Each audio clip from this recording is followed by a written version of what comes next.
बादशाह अकबर कामकाज के अलावा भी कई चीजों के बारे में बीरबल से बातचीत किया करते थे।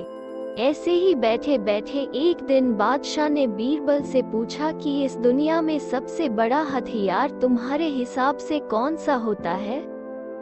इस बात के जवाब में बीरबल ने कहा कि संसार में आत्मविश्वास से बड़ा हथियार कुछ और नहीं हो सकता है। ये बात अकबर के समझ में नहीं आई, लेकिन फिर भी उन्होंने कुछ नहीं कहा। उनके मन में हुआ कि समय आने पर इस बात की परख की जाएगी। कुछ दिनों बाद राज्य में एक हाथी बेकाबू हो गया। पता करने पर समझ आया कि वो पागल हो गया है। उसे कर्मचारियों ने जंजीरों से जकड़ लिया था। इसकी खबर जैसे ही बादशाह को पहुंची, तो उन्होंने सीधे महावत से कहा कि जब भी तुम्हें बीरबल आता दिखे तो हाथी की जंजीरों को खेल देना। कुछ दिनों बाद राज्य में एक हाथी बेकाबू हो गया। पता करने पर समझ आया कि वो पागल हो गया है। उसे कर्मचारियों ने जंजीरों से जकड़ लिया था। इसकी खबर जैसे ही बादशाह को पहुंची, तो उन्होंने सीधे महावत से कहा कि जब भी तुम्हें बीरबल आता दिखे तो हाथी की जंजीरों को खेल देना।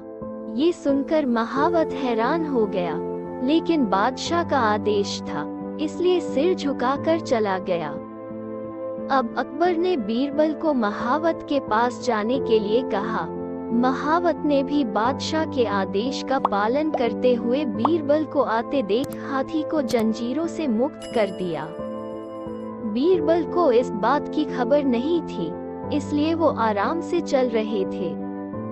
तभी उनकी नजर चिंघाड़ते हुए हाथी पर पड़ी। जैसे ही उन्होंने देखा कि हाथी उनकी ही तरफ आ रहा है, वो कुछ समझ नहीं पाए। कुछ ही देर में उनके दिमाग में हुआ कि बादशाह ने मेरी आत्मविश्वास वाली बात को परखने के लिए ही इस हाथी को मेरे पीछे छोड़ने का आदेश दिया होगा। अब बीरबल इधर उधर भागने की सोच रहे थे, लेकिन ऐसा कुछ हो नहीं पाया। सामने से हाथी आ रहा था और अगल बगल में भागकर जाने की जगह नहीं थी। इतने में हाथी बीरबल के काफी करीब पहुंच गया। तभी बीरबल ने सामने एक कुत्ते को देखा और उसे टांगों से पकड़कर हाथी की तरफ फेंक दिया। कुत्ते चीखते हुए हाथी से टकराया। उसकी ऐसी चीखें सुनकर हाथी वापस उल्टी दिशा में भागने लगा। कुछ ही देर में इस बारे में बादशाह अकबर को पता चला। तब जाकर उन्होंने माना कि आत्मविश्वास ही मनुष्य का सबसे बड़ा हथियार है। कहानी से सीख: हर किसी की बात पर यूं ही भरोसा नहीं कर लेना चाहिए। बात की जांच और परख करना जरूरी है। दूसरी सीख ये है कि इंसान समय से पहले उम्मीद न छोड़े, तो परेशानी से बाहर निकला जा सकता है।